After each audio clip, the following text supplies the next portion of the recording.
राम पर लिखी अभय मुंडे की यह कविता क्यों हो रही है वायरल? जी हाँ, इन दिनों अयोध्या में बन रहे राम मंदिर के उद्घाटन और उसमें रामलला की मूर्ति की स्थापना को लेकर के इस बात की चर्चा हर तरफ हो रही है। इस बीच सोशल मीडिया पर अभय मुंडे की यह कविता बहुत तेजी के साथ वायरल हो रही है।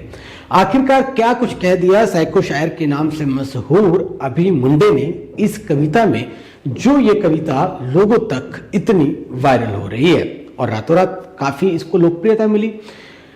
आपको भी साइको शायर के इस दुनिया में छोड़ चलते हैं, वायरल हो रही है इस कविता के साथ। आप भी इस कविता को पढ़िए और इस कविता को सुनिए। क्या साइको शायर के नाम से मशहूर अभय मुंडे इस कविता में श्री राम के किरदार के साथ न्याय कर पा रहे हैं?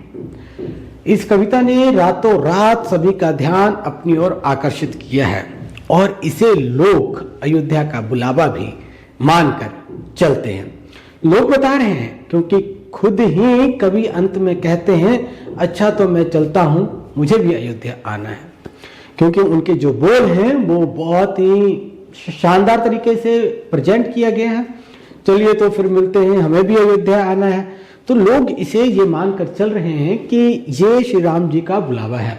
और ऐसे वक्त में जब श्री राम का नाम ट्रेंड कर रहा है सोशल मीडिया पर, तो ये इनकी कविता भी रातों रात काफी वायरल हो गई।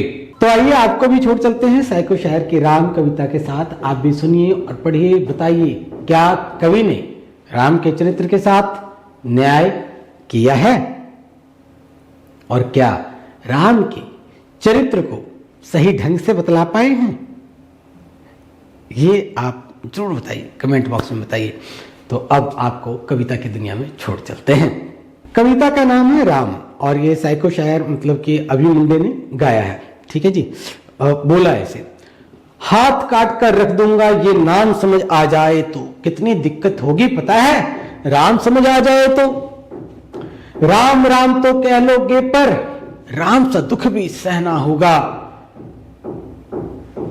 पहली चुनौती ये होगी कि मर्यादा में रहना होगा।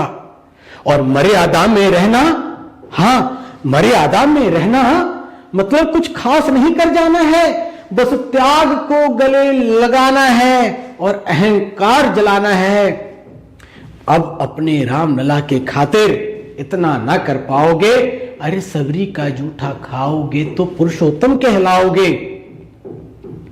क्या खूब कह रहे हैं, काम क्रोध के भीतर रहकर तुमको शीतल बनना होगा। बुद्ध भी जिसके छांव में बैठे वैसा पीपल बनना होगा ये सब कुछ, और वो भी शून्य में रहकर प्यारे।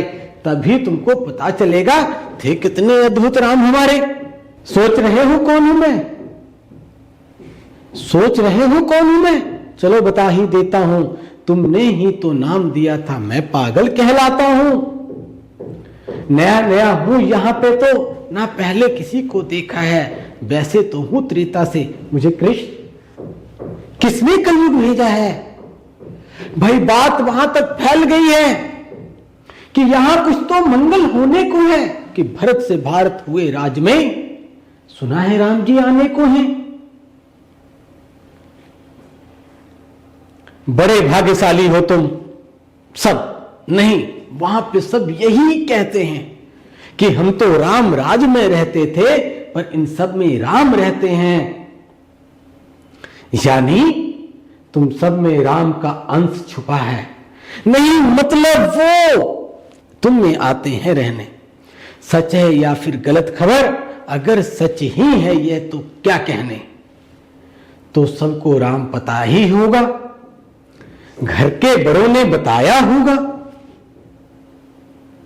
हो बताओ बताओ बताओ बताओ फिर की क्या है राम? बताओ फिर की क्या है राम? बताओ। अरे पता है तुमको क्या है राम? या बस हाथ धनुष तरकस में बाण, या वन में जिन्होंने किया गुजारा, या फिर कैसे रावण को मारा।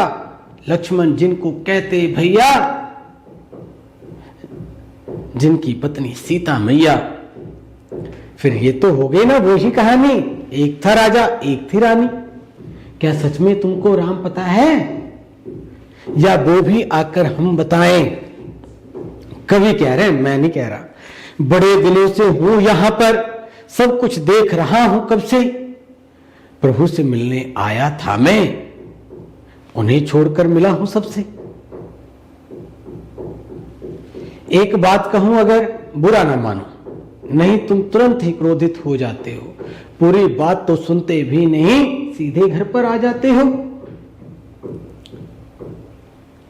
ये तुम लोगों के राम जपों में पहले सा आराम नहीं, ये तुम लोगों के नाम जपों में पहले सा आराम नहीं। इस जबरदस्ती के जय श्री राम में सब कुछ है बस राम नहीं, सब कुछ है बस राम नहीं। ये राजनीति का दायां बायां जितना मर्जी खेलो तुम, दायां बायां, दायां बायां, अरे हाँ दायां बायां, ये तुम्हारी वर्तमान प्रादेशिक भाषा में क्या कहते हैं उसे? हाँ हाँ वही लेफ्ट एंड राइट। ये राजनीति का दायां बायां जितना मर्जी खेलो तुम, चेतावनी को लेकिन मेरी अपने जहन में डालो तुम। निजी स्वार्थ की खातिर अगर कोई राम नाम को गाता हो तो खबरदार, अगर जुर्रत की और मेरे राम को बांटा तो भारत भू का कवि हूं मैं, तभी निडर हो कहता हूं। राम है मेरी हर रचना में, मैं बजरंग में रहता हूं।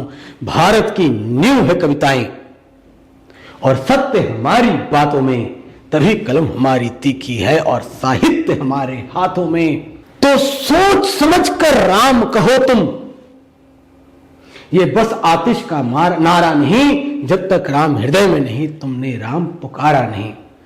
राम कृष्ण की प्रतिभा पर पहले भी खड़े सवाल हुए, ये लंका और ये कुरुक्षेत्र यूं ही नहीं थे लाल हुए।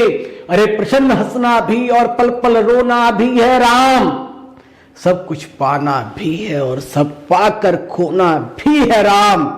ब्रह्म जी के कुल से होकर, ब्रह्मा जी के कुल से होकर जो जंगल में सोए हो, जो अपनी जीत का हर्ष छोड़ रावण की मौत पे रोए हों, शिव जी जिनकी सेवा खातिर मारित रूप में आ जाएं, शेष नाग खुद लक्ष्मण बनकर जिनके रक्षक हो जाएं, और तुम लोभ क्रोध अहंकार छल कपट सीने से लगाकर सो जाओगे तो कैसे भक्त बनोगे उनके, कैसे राम समझ पाओगे।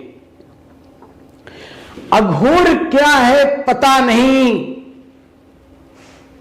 और शिव जी का वरदान चाहिए, ब्रह्मचार्य का इल्म नहीं, इन्हें भक्त स्वरूप हनुमान चाहिए। भगवा क्या है क्या ही पता, लहराना सबको होता है, पर भगवा क्या है वो जाने जो भगवा ओढ़ के सोता है। राम से मिलना, राम से मिलना, राम से मिलना है ना तुमको, निश्चित मंदिर जाना होगा, पर उससे पहले भीतर जा संग अपने राम को लाना होगा। जय श्री राम। और हां, अवधपुरी का उत्सव है, कोई कसर नहीं, सब कुछ खूब मनाना। मेरे प्रभु आने वाले हैं, रथ को उनके खूब सजाना। वो द्वापर में कोई राह तके है, मुझे उनको लेने जाना है। चलिए तो फिर मिलते हैं, हमें भी अयोध्या आना है। दोस्तों, आपका स्काईसी ऑयल, ये ऑयल पूरा 100% नेचुरल इंग्रेडिएंट से बना हुआ है। इसके अंदर टोटल नेचुरल हर्ब्स पड़े हुए हैं, कोई केमिकल नहीं है इसमें। जरूर इसको एक बार आप यूज करें, आपके मन को शांति होगी कि आज तक ऐसा प्रोडक्ट हम लोगों ने नहीं देखा। स्काईसी ऑयल।